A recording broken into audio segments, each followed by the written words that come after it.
You are listening to Fast Track Podcast, the place to be to fast track your personal finance or fast track your business, or both, through a series of conversations with those who have learned it, done it, and made it. After graduating with a business degree in the Czech Republic, instead of going on a traditional path, Jakub followed his heart and moved to Bali. Since then, his adventure never stops, as well as his passion for filmmaking.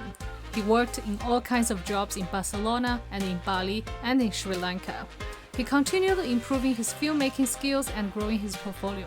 When the opportunity came, he landed in Switzerland working for one of the most renowned blockchain communities as a creative lead. Before he takes off to travel in the next several months, I'm glad to have him here to share his stories, from having $200 in the bank account and sleeping on sofa to working in Switzerland and starting his own filmmaking business. Let's hear his story. Hello, Jakub. Welcome to our podcast. Hey, Essie. It's a pleasure to be here. Thanks for inviting. Yeah, I'm sure the audience will also be fascinated about your personal stories.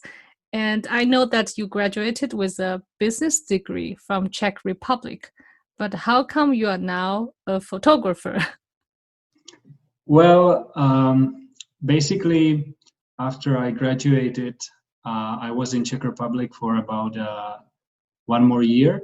And then me and my girlfriend decided to move to Bali because we didn't like the Czech mentality. You know, it was around 6 years ago, and compared to now, Czech Republic was a little bit less international and people weren't so used to travel. So we just wanted to try something different, you know, to like change up a bit. Mm-hmm. So that's why we decided to move to Bali. And there we've basically rented a villa and started a rental on Airbnb, which eventually turned out into a small travel agency for Czech people. But after 8 months in Bali, we've decided to split because each of us has a little bit different goals. For her, it was, the travel agency was more of her venture. So she continued in that, and I was more kind of looking for myself. I wanted to travel and I wanted to explore the world a bit more. So at that time, I was in Bali and I really didn't know what to do. I've decided to move to Gili Islands, which are these small islands next to Bali. And, you know, as you can imagine, I was just after breakup. I didn't know what to do. I didn't have too much money saved as well. So I've decided to work as a promoter for a boat party company. So what I would do every day is I would walk around the beach and I would try to sell party tickets to tourists, which for some might sound like a dream job. And it was really fun. It was really fun for a while. And I still have really nice memories from that time. But then after 4 months, I started feeling a bit stuck and I had to change something. And I knew that I like video and I wanted to get better at it, but I didn't have the tools to do so. So after 4 months in Indonesia, I decided to move to Barcelona, do a summer season there, because it's a tourist city. You can get a lot of summer jobs. You know, you can work in the bar. I worked again as a promoter because I already had some experience from Gili Islands. And there I managed to save for my first camera, which was in summer 2017. And then from there, I've basically decided to just jump into it and put my full focus on filmmaking.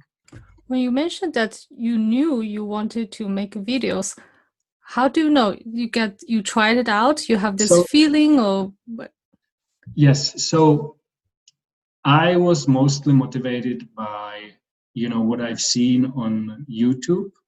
So travel videographers, travel influencers. But at the same time, I was always around the video industry a little bit. It's funny, but when I used to be maybe 13 or 14, I would ride BMX. And at that time, I got my first small video camera because I wanted to make movies already at that time. But because it was maybe around 2013, no, 2003, So it was very difficult for me to actually work with the technology in terms of you still had these little cassettes with the tape inside, and then you would have to transfer the data into a digital form, into a computer. And this process was just really cumbersome. So I kind of left it behind, I haven't used the camera. And then I would work on film sets, not directly with the camera department, but as a catering. So I was always around cameras, but I never really considered it as a serious career. But then later on, when I was in Indonesia and I was deciding what to do, it just came up to my mind, and I felt like I kind of want to express myself as well in some way, and this could be a really good way to do so. So I just gave it a try, and yeah, I just fell for it. And when you graduated from your university, you wanted to leave Czech Republic at that time, but have you ever thought about finding like proper career in another country, as I assume people graduate from university would want to do so? So I would say that not really, because I didn't really have a clear idea of what I want to be doing, So I've graduated, but as you can imagine, a lot of people, maybe not these days, I would say still these days, graduate just because it's like a norm, Your friends around you graduate, your parents want you to graduate, so you just do it as well. But in the end, you might not even have an idea what is it that you are really passionate about. And for me, it has always been very difficult to focus on things that I don't enjoy or I'm not passionate about. So leaving Czech Republic was more like a trial, to try something else and to find something different that is more fulfilling than just a job which I would probably get sitting somewhere in the office. Yeah, I like that you spend time and to discover yourself and try new things. It's very important to find your passion. So talking about passion, after you saved up enough money and bought your first camera, what did you do with it? So basically, I've spent almost all the money that I've made in Barcelona. And I had two options. I could either stay in Europe and find a job either in a company, in the bar or whatsoever, and then focus on filmmaking on the side. Or what I've decided to do was I just bought a one-way ticket to Sri Lanka because I wanted to travel Asia more. And I've decided that I'll just work for free for hostels, travel agencies and so on, to kind of build up my portfolio and to really have 100% focus on the filmmaking rather than working in a job and then doing this on the side. So that's what I did, and it worked out. Yeah, after a month in Sri Lanka, I got a job in a surf camp as a photographer and a filmmaker, and that was really nice. How did you get that job? It was through, actually, that's a funny story as well. So I would be volunteering in a hostel just in exchange for accommodation and like 1 or 2 meals a day. And then with the people from the hostel, we went out one day to this beach party. And when me and my friend were coming back, we saw a girl there, which she was alone. And in Sri Lanka, it's not, or in general, in Asian countries, it's not a very good idea to travel alone, especially in the night if you're a girl. So we asked her if she needs a lift. She said yes. So we drove her to the place she stayed, which was a surf camp. And on the way there, obviously, we introduced each other. And she was like, oh, we are actually looking for a photographer now because one is leaving in 2 days. So we just exchanged our contacts. And then the next day or next few days, we exchanged a few emails. I came there to meet the crew, and then they said yes. So it was like a nice coincidence. But at the time you were ready to become a photographer, but like before you just bought your first camera. So how did you improve your skills? So that's the, I would say that what I did when I lived in Gili Islands and in Barcelona working as a promoter, I would probably watch maybe 2 to 3 tutorials a day on YouTube. So then when I got the camera, I already knew how to use it. I knew the settings inside out, and I knew some sort of techniques, how to make sure that the images look better, how, like, when to shoot, what time of the day, how to use basic lighting. So already after the 2 months between I get the camera and I got the job in the surf camp, I was able to create like a collection of images and videos that I could present to them. And what I've created was enough to get me a job. Because also, it wasn't, I would get free accommodation, I would get meals, I would get free surf lessons, and then I could make money if I would sell the services in the surf camp to the guests. So I could sell them photos, but there wasn't a salary involved. It was just on my on my engagement with the customers, if I would want to make money or if I would just want to chill and surf. Yeah. And at that moment, did you plan for the next step, or have you ever thought about how to develop in a professional way? Yes. So at that time, my goal was to get better at filmmaking and make it my main career.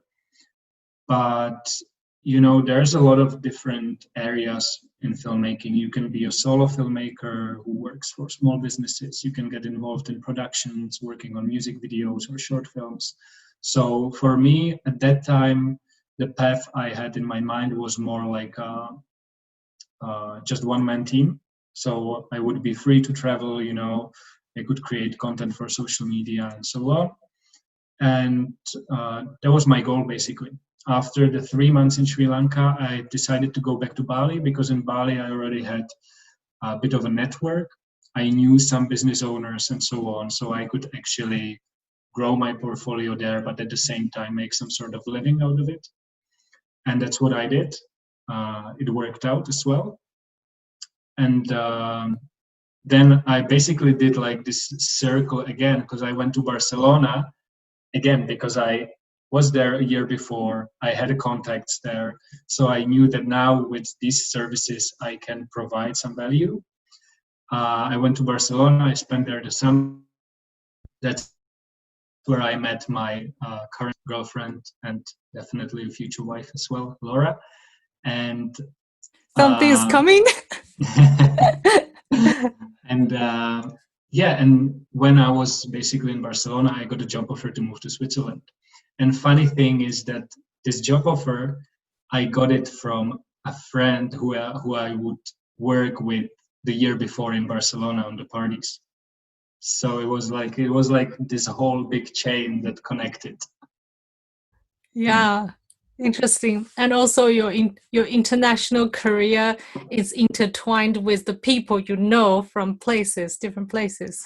Yeah, definitely. I mean, in the end, it's sort of a networking, and especially in the film business, it's a lot about knowing the right people and also about being a person that people like to work with, because a lot of work that you get, it just comes from recommendations.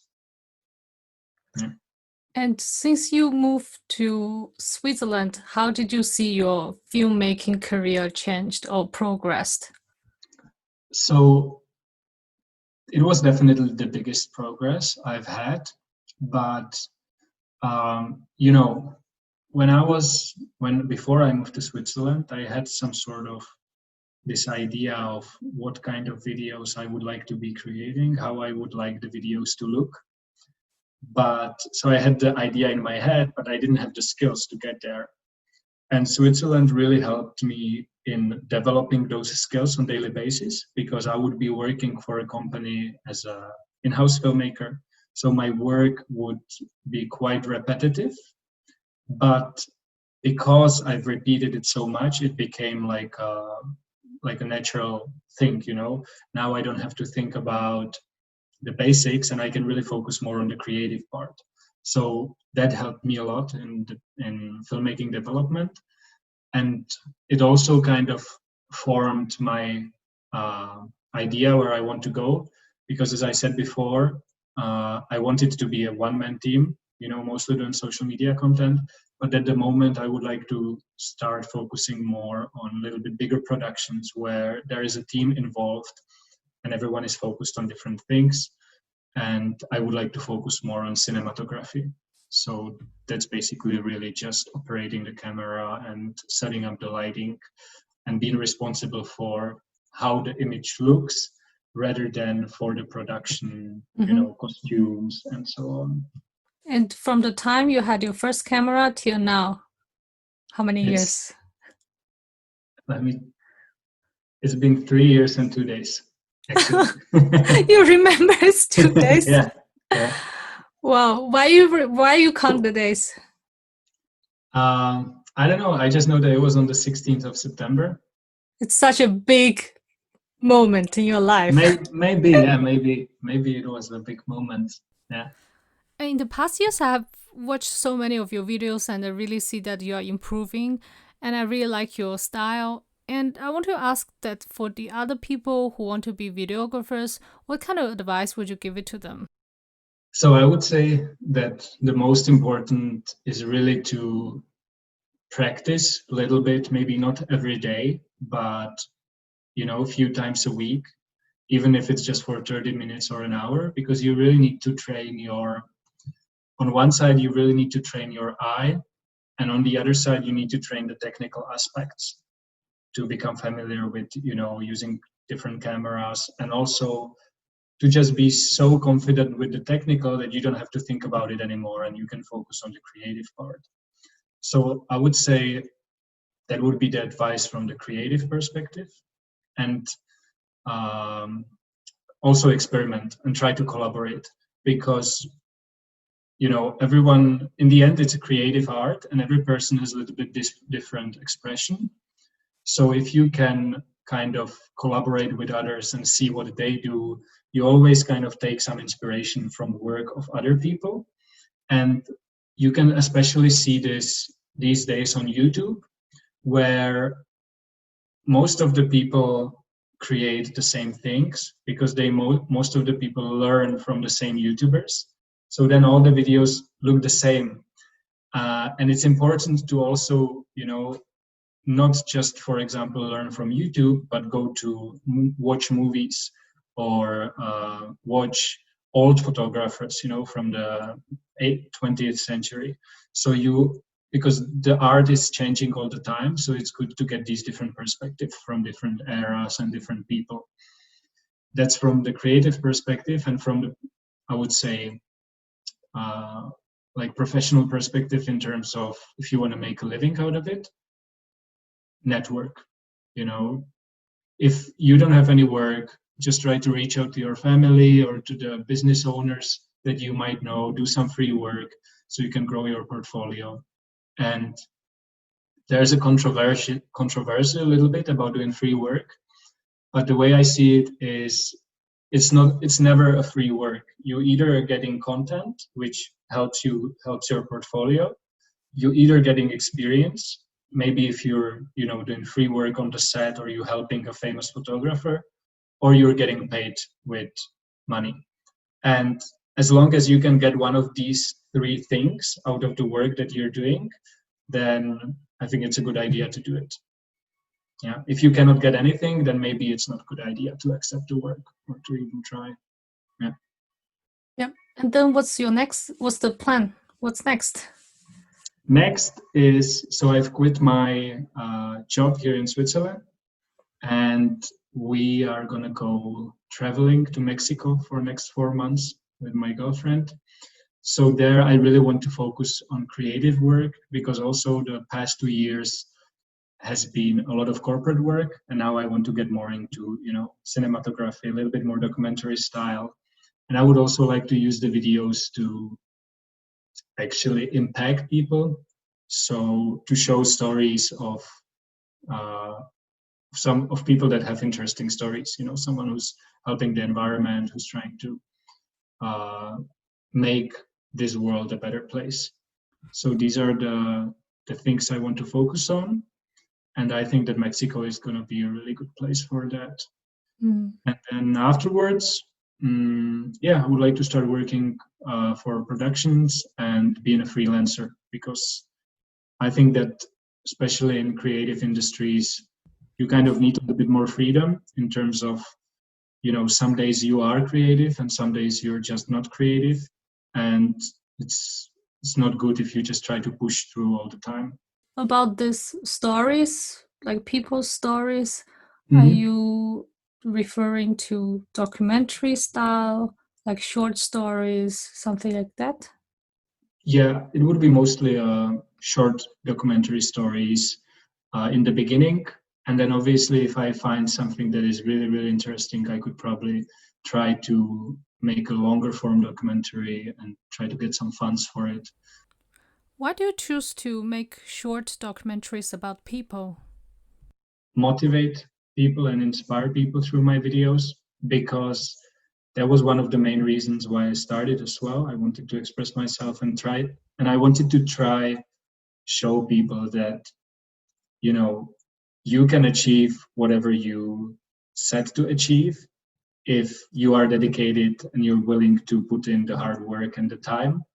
And I feel like, especially in developing countries, you can find a lot of stories like this, with people that dedicated themselves to something, and then eventually it would turn out something that maybe even them wouldn't expect when they started. So It's all about inspiration. And I also watch some of your videos on your YouTube channels, which is very inspiring to me. I mean, if I want to make a short video, I can learn a lot from the techniques. And you also share your comments on how to choose cameras, do the settings. If the audience wants to follow you or learn more about you, where can they find you? What's your YouTube channel? What's your social media accounts? So my YouTube channel is my name, Jakub Chlouba, Instagram as well. Can you spell it? Yes, so it's JAKUBCHLOUBA. Okay, I will also try to put this in the podcast description. Yeah, I'll send you a link as well. Once we start traveling, I'll start to upload more videos. And it's going to be a mix of filmmaking and a mix of self-development, because that's also one topic that I'm passionate about. So I think that a YouTube channel should also express your personality, and should really, you should really post videos that you enjoy doing. So for me, those are these two topics. What would be your final message to the audience? Maybe a final message would be this. Lately, I've been kind of thinking and reading some books, and before I was a little bit struggling with this syndrome that we all struggle, like, who am I, what is my thing, what is my purpose? And I've read this really good book called A New Earth from Eckhart Tolle. It just helped me, it just transformed my thinking. So to anyone who's kind of struggling with who you are, I suggest to stop thinking about it and just be. Don't judge, and you will see that everything will evolve in the way that it should evolve. Because if we start overthinking things, anxiety creeps in, and it just makes our lives much worse. That's a very interesting perspective. I will also look it up and probably put a link as well. Yeah, I'll read the book as well. Yeah. New Earth. Yeah. New Earth. Yeah. Thank you, Jacob, for being here. Thank you, Yassi. It was a pleasure. If you like today's content, make sure to subscribe, like, and share. See you in the next episode.